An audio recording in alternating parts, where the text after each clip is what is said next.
Welcome back to my channel রানিস ব্লগে তোমাদের অনেক অনেক স্বাগত। বড়দের প্রণাম আর ছোটোদের ভালোবাসা জানিয়ে আজকের নতুন ব্লগটা আমি শুরু করলাম। তো তোমরা সবাই কেমন আছো? আশা করছি তোমরা সবাই ভীষণ ভালো আছো।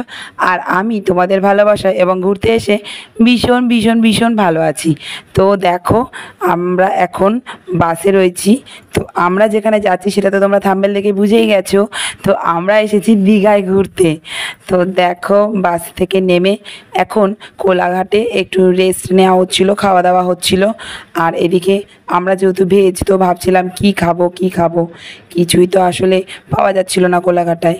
তো একটু চিপস কুরকুরে এগুলো নিয়েই আবার বাসে উঠে গেলাম। তো বাস চলতে চলতে এসি ছিল, তো খুশির খুবই শীত লাগছিল। তো খুশি দেখো ওড়না গায়ে দিয়ে আর শুয়ে রয়েছে। আর এদিকে সন্টু মাকে দেখো বড় একটা চিপসকে নিজের বালিশ বানিয়ে শুয়ে রয়েছে। আর তারপরেই আমাদের সময় হয়ে গেছে বাস থেকে নেমে যাবার। তো সবাই নেমে গেছে আর আমরা ধীরে ধীরে নেমে যাচ্ছি। আর এখন বাজে 3:30, আমরা বাস থেকে নামছি এখন 3:30 বাজে।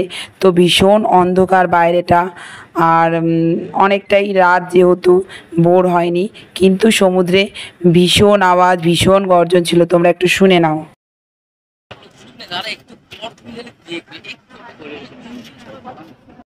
3:30 বাজে, তাও বলবে না, কারণ যেহেতু এটা ঘুরতে যাওয়ার জায়গা।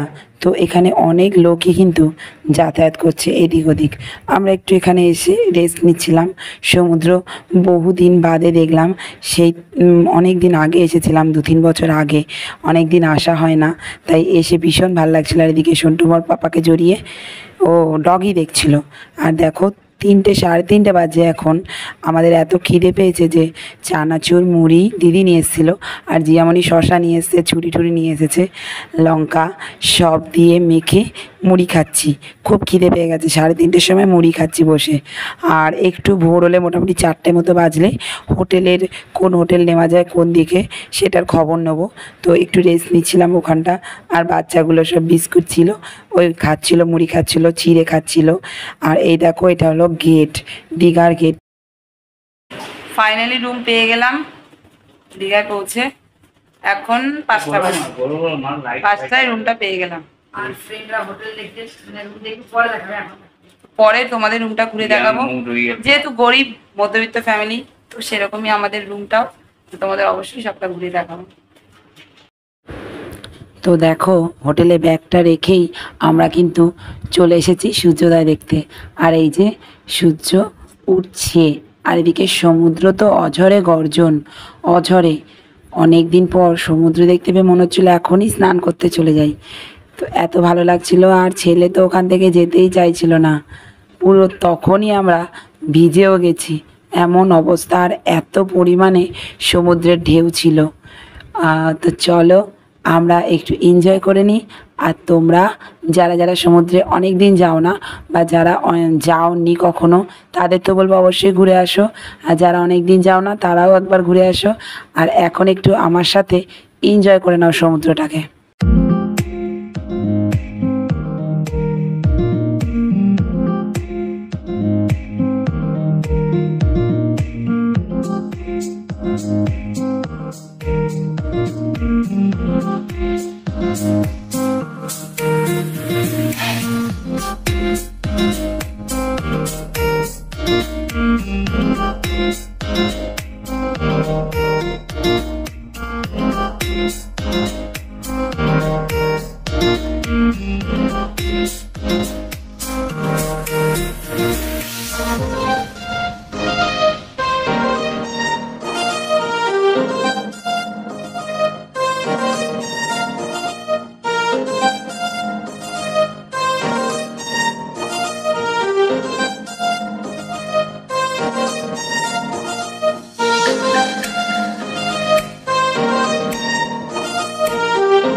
অনেকক্ষণ সমুদ্রে খেলাধুলো করার পর আমাদের খুব খিদে পেয়ে গেছে। তো একটা নিরামিষি কচুরির দোকান দেখে আমরা চলে আসলাম একটু কচুরি তরকারি খেতে। আর ওদিকে তোমাদের দাদা জিয়ামণি আর ওদিকে শুভম তনুশ্রী দাদা ওরা সবাই গেছে একটু মোহনা দর্শন করতে। জিয়ামণি দাদারা একটু নতুন এসেছে। টিফিন করে এসে ঘরে আসলাম, চলো একটু রেস্ট নিয়ে তারপরে যাব স্নান করতে। একটু ঘুমিয়ে নিলাম, এবার যাব স্নানে রেডি হব। আর এদিকে এইটাতে জামা কাপড় মেলা হবে, তার জন্য এই দড়িটা টাঙিয়ে নিলাম। চলো রেডি হয়ে আসছি। তো বন্ধুরা দেখো রেডি হয়ে নিচ্ছি।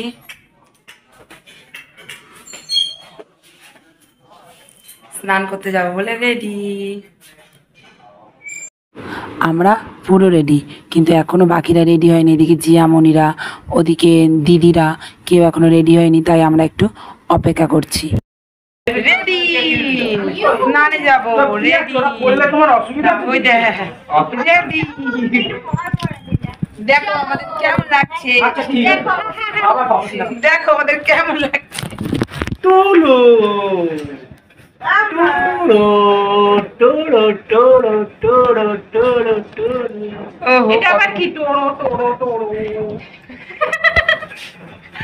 তো রেডি হয়ে যখন সমুদ্রে এসেছি তখন সমুদ্রে জোয়ার চলছে, উথাল পাথাল করছে সমুদ্র, আর বাঁধন দিয়ে দিয়েছে আমাদের এখন যেতে দেবে না, 2টো বাজলে যেতে পারবো।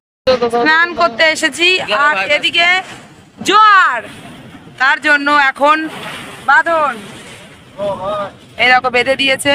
প্রচুর জোয়ার হচ্ছে, যেতে দিচ্ছে না। 1টা-1:30টার পর স্নানে যেতে পারবো। চলো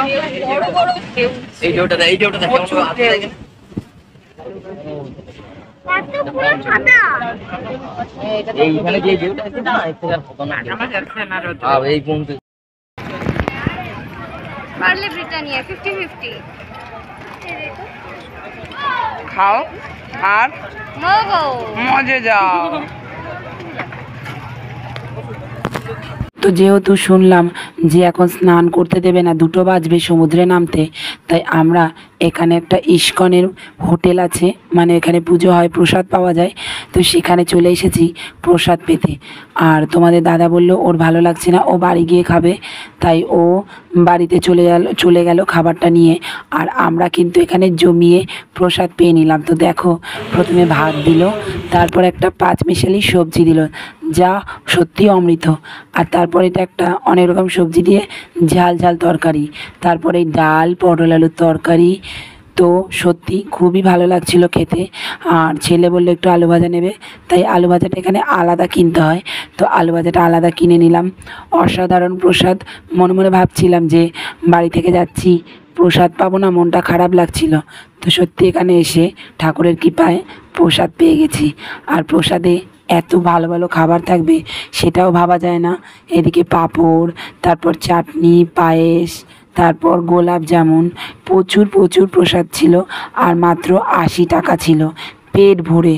তোমার যত ইচ্ছা তুমি প্রসাদে ডাল, ভাত, তরকারি, তোমার যেটা লাগবে তুমি তত ইচ্ছা নিতে পারো। এরকম কিন্তু হোটেলে হয় না, যেহেতু এটা ঠাকুরের প্রসাদ, ভগবানের মন্দির, তাই এখানে হয় এই জিনিসটা। খুবই ভালো লেগেছে আমার। তাহলে বন্ধুরা ভিডিওটা আজ এই পর্যন্তই থাক। আজকের মতো আমি এখানেই শেষ করছি। তোমরা সবাই খুব ভালো থেকো, সুস্থ থেকো, আর এভাবে আমার পাশে থেকো। ভিডিওটা ভালো লাগলে অবশ্যই একটা লাইক করে দিও। কাল আবার আসবো নতুন একটা ভিডিওর সাথে।